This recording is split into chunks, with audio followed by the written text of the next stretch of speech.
Good afternoon, everybody. First of all, I would like to thank the organizers for giving me this opportunity to share some of the technology breakthroughs which we have achieved during our last few years of journey. Having said that, I also want to thank our chairperson for a nice introduction. But to that, I would just like to add be a little more specific. As I stand in front of you guys, I'm Sanjeev from Meddiff Technologies, CEO and founder of the company. This is something which I started at the age of 53, about 14 years back. Just stepping back from there, I worked with Siemens and GE for about 30 years before starting this company, and I was in medical systems with them all through. I started my career in Delhi and then moved on to Bombay, Germany, US, Singapore, and the last stop was in Bangalore. It's just staying with that introduction for 30 more seconds. From the academic perspective, I've done my physics honors from Delhi University. I did my engineering, electronics from Ministry of Science in Bangalore, and then went back and did my MBA from Faculty of Management Studies in Delhi. With this, I would like to now move forward and get into the subject matter of the topic I have been given. And I'll bring in the first slide. I will use slides to help me do this or deliver this talk. And here we are. I hope you guys can see the screen clearly. So as you can see, the title is it's real-time tele-ultrasound. Now, while we will deep dive into this subject, but one thing which is no-brainer for all of us today is the fact that the world is driven by technology. And if you are not tech savvy or if you are not technology enabled, I don't think you will go too far. Having said that, I also would like to give you my own personal example of how I have personally seen technology making a difference in our lives. I can go back 30, 40 years, and I was living in a small town in UP when my father's younger brother, my uncle, had gone to the United States. And I know what a task it used to be to get a communication across to him. We had telephones, we could book trunk calls, we could book even lightning calls. But it'll take hours to get the call connected. And once it is connected, you will be shouting on top of your voice, but nobody can hear each other. This was the state of communication, I'm saying about 30, 35 years back. Coming fast forward, you want to talk to somebody, want to see somebody in US, pick up the phone. You don't even have to dial the number. Most of the times those numbers are in your memory. Click on that number, and within a matter of seconds, you see the person, you talk to that person, and the communication starts and gets completed. That's what technology has done to us, and I'm sure all of us are seeing the impact of that. So while we will talk about technology, what technology has done in ultrasound and in healthcare, but before zeroing in there, I thought I'll give all of you a quick overview of various technologies trends which are going around. As you can see here, there are 10 bullet points. If you go into each bullet point, and there are more than one technology mentioned there, there are obviously more than 10. All of them are extremely relevant and important to all of us. But yeah, some of them are more important for us in some of the different or various applications. So if I get down to the specific areas of interest which we have and healthcare, and see which are those top 2-3 technologies which are making a difference to us, these are the 3. I know it wasn't easy to pick these 3 out of those 10 plus technologies, but if you ask me, I think cloud, artificial intelligence, and telemedicine are 3 very, very important technologies which are at least driving the healthcare in a big way.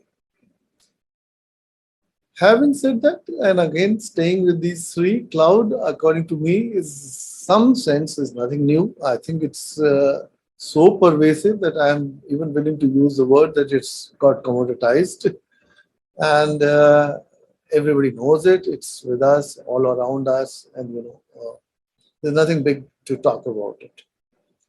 Coming to the next one, artificial intelligence. Yes, I think there is still some mystique around it, some suspense around it. Various sentiments are associated with it even today. And to quote the RSNA president in her keynote address in year 2018, the three sentiments which she associated with artificial intelligence were hype, hope, and fear. While we are 2 years down the line today, I feel that still all the three, while we've all gone through last 2 years of, to say the least, terrible times, what this pandemic gave it to us. But some areas, certain things which did get a boost because of this or got the benefit.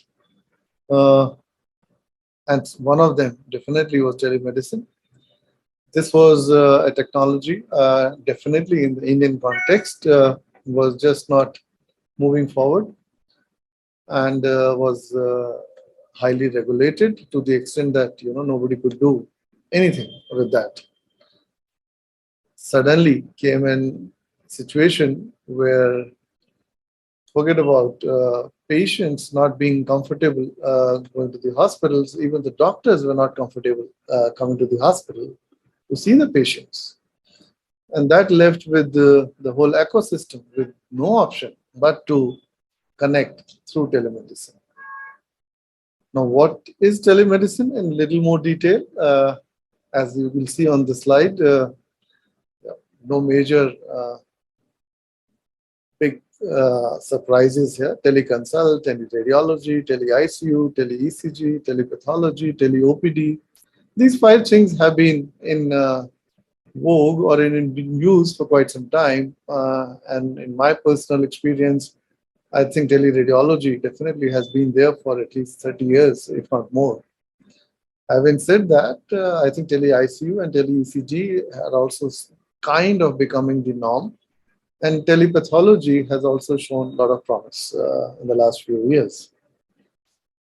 Last bullet at the bottom is tele-ultrasound. Now, while all this was happening, the question is why tele-ultrasound wasn't happening. And before we answer that question, I thought it was important to understand what we mean by tele-ultrasound. Because in the conventional sense, tele-ultrasound was happening. People were storing ultrasound scans and forwarding them to the remote place where they were being opened and seen. But, and that was possibly or could theoretically be called tele-ultrasound. But what we mean by tele-ultrasound here is to be able to see it real time while it's happening at the other end. That's what, according to me and according to us, was a need. And there were difficulties and challenges, and that's why it wasn't happening. Now, let's first talk about need. Why was it needed? Like any other specialty in healthcare, I think here also there was a lack of trained specialists, and particularly in areas like neurology, pediatric, and MSK. While I have put these 3 bullet points here, I'm sure lots of you sitting here in this conference and listening to me would know this better than I know. Then why it was not being done? The question obviously comes is why it was not being done if it was required and if it was important. The research which we did and the answers which we got to this question are covered on this slide with these 5 bullet points. While tele-ultrasound was happening, but there was a lack. Images were going to the other end, but the resolution was being compromised. When we're doing something like this, sending over a long distance or a short distance, I think security has to be extremely, extremely paramount. And I don't think there was enough confidence in the system to accept that, these images or these scans were being sent across with full data protection from a patient perspective and security and confidentiality, whatever you call it. Coupled with these three challenges, of course, now the world has changed, but yeah, earlier the bandwidth was also a constraint. And while I've seen that some people did try to put some products together, but and some application together, but it just wasn't coming at a cost which was kind of affordable and at which it could be scaled. So now, just a little bit of looking back in the history. 1995, I think, is the first time which we could see in London. Some attempts were being made to do this the way we are saying, real time, with no success. Coming fast forward, 2019, Google Glass and FaceTime. I think a combination of these two tried to do something and put an application and a product together. Some people even went forward and put a robotic arm at the scanning end, and even if there was no user or no trained guy, the robot could do the scanning. This is in the last, say, 30 years, what was being done. In between, I have seen papers where in Australia, some serious attempts were being done, but again, not successful. And of course, we all know that the big boys and big multinationals have been attempting this over a period of time. So a lot of work has been done, a lot of attempts have been done. Have they been successful? Obviously not. Obviously not. And that's why we attempted it, and we are fortunate that we were successful. Now the question obviously comes is, what did we do to make this happen, whatever was not being done or whatever could not be achieved earlier? So with due respect to all the smart guys here in this conference and around the world, I am one of those guys who says that there is enough technology and enough tools available around the world now. The question is to identify an important problem and put these technologies and tools together to build an application or a solution to solve that problem. To that extent, I'm saying people like us in the businesses do not have to go and do any basic research to solve such complicated problems. Again, I'm repeating, I think there are enough tools and technologies available. We need to just put them together to create a solution and solve a problem. And I think that's what we did. What did we accomplish? Whatever those 5 challenges which were mentioned in the earlier slide, we were able to handle them and take care of the lags and resolution problem and frame rates and security. In all of this, coming forward, just to give you a glimpse of it, and if there are, I'm sure, some technology freaks or techies, geeks sitting in this hall or in this conference, they would understand most of it. The only thing which I think probably people may not have heard of is Shard. I think this is a space which is probably little new, and in borders around blockchains and some technologies which still haven't been seen as very credible and have got lost with the disrepute created by cryptos and currencies in that space. But yeah, otherwise, Postgres, Python, Django's, clouds, web browser, I think everybody knows. But the biggest focus which we put while bringing this application or putting this application together was on the security. Because whatever we may do, however great a product which may have created, if people were not confident that the data which was flowing across was secure, I think nobody will touch it, and it will add to the problems and then solving the problems. So as you will see here on this slide, SSL is something which everybody knows about, and it's has been there for long.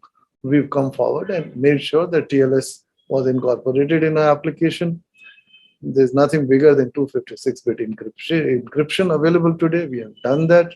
Redis and CSRFs are again some top of the world latest security protocols and standards which have been built into the application to make sure that whatever we are doing is absolutely secure. Having said that, the security is such a dynamic subject and a moving target that whatever we do today can get, outdated tomorrow. So we will be on that journey and make sure that, we are absolutely on top of this very critical subject. Having taken care of the product and the security, last but not the least is compliance. We have to make sure that, this product which we built, works with all kinds of machines, complies with all possible video standards, works on all platforms, is from a patient's privacy perspective, is compliant with HIPAA and FIPA. We have also started the process and journey of getting US FDA and European CE certifications. We being in India, and this is very peculiar to India, is of course, PNDT, PCPNDT clause and law, which we have made sure that we are compliant with. These are benefits which I'm sure you can all see are there and have been the whole attempt was to be able to do this, and we've done that. Just one live example, or which again is there in the papers and has been published. Even when this real-time ultrasound was not as it is today, but store and forward way was being done many years back in Australia, they were able to make sure that 30% patients did not have to travel to Brisbane, but for this tele-ultrasound being available from 1,500 kilometers away. So there is a case study, there is a document which says that how this tele-ultrasound, even if it's not real-time, has made a difference many years back to a large society or a section of patients around the world. We are happy that we are able to do this, and will, in terms of performance and in terms of impact, take it to at least 10 levels higher than whatever was done earlier. With this, I just want to end and say that while we're talking of real-time tele-ultrasound, it is actually real. It is running in Cloud9, one of the top healthcare, one of the top mother and child healthcare chains in India, across their 18 locations in the country for the last at least 6 months or more. Thank you very much. If you have any questions, I'm here to be able to take them and answer them. Bye-bye.